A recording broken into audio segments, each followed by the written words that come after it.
Hey guys, welcome to my review of the Nintendo Toaster. The first thing you're going to want to do is grab yourself a loaf of bread.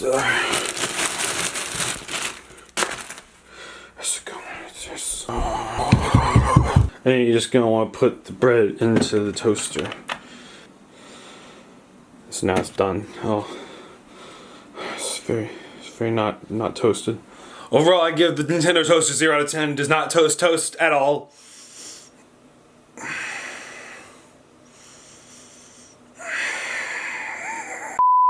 So I know I'm a little late to the Switch review party, but I feel like I've owned it long enough so that I can actually fairly review it as a console and a handheld. So let's get started. This is the beautiful Nintendo Switch. It's a really good console. So I'm gonna actually cut this up into little sections so I can talk about specific things, its performance, how it handles games, and an overall general review of it. So the first thing I want to talk about is when it's docked versus when it's not. I've mainly been playing the Switch where it's docked, and I've been playing it on this monitor. It runs really well when it's docked. I've not had a problem with performance when it's docked. A lot of people do complain because it is 900p instead of 1080p.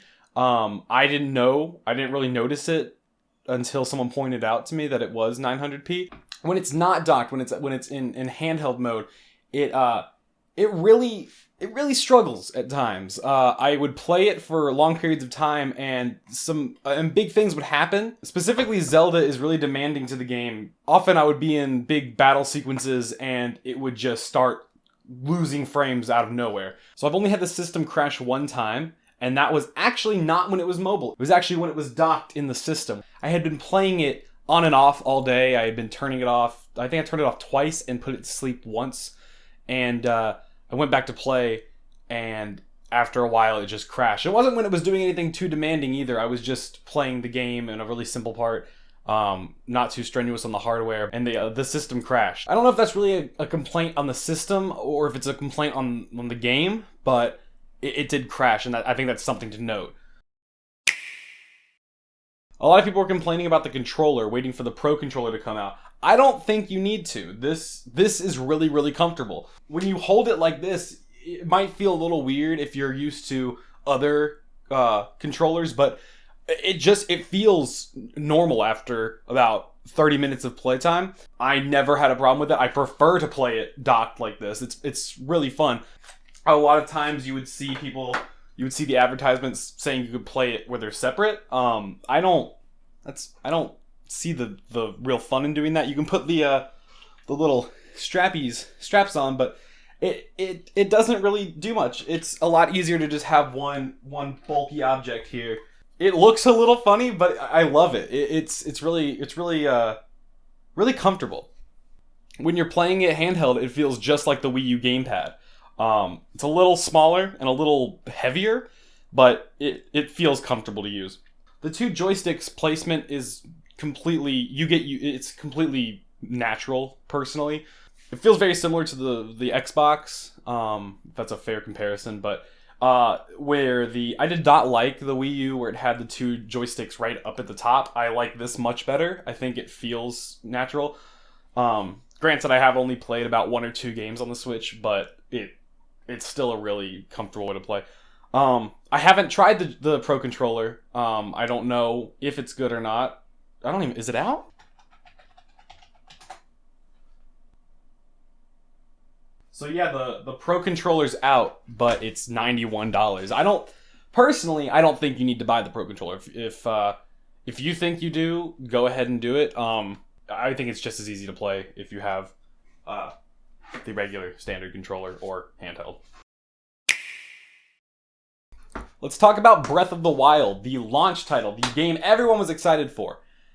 I love it. I really love the game. It is everything that Zelda has needed to be. It's very, very similar to Skyrim in all the best ways. I've played for about a week and a half, and I've been going really slowly at the game, so I haven't actually beat the game, but I can tell where it's going, and I've had a blast playing it. I haven't been playing it a lot recently, but that's just because I haven't had a lot of time. But the first launch week, oh man, I was all over it.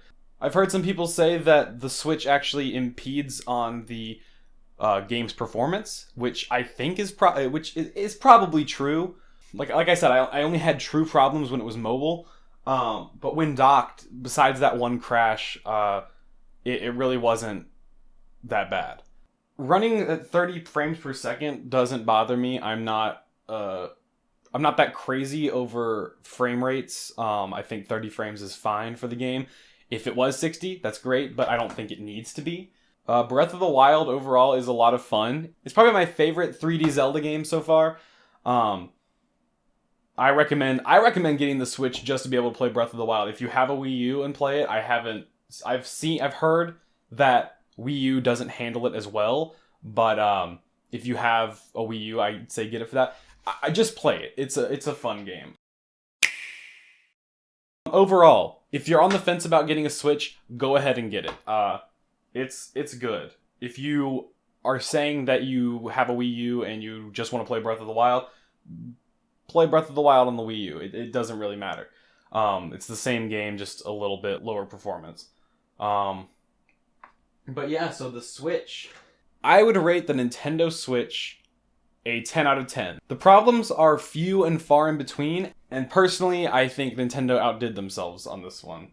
I think this is a much better console than the Wii U. I think they did a much better job advertising it and not naming it the same goddamn console as the Wii.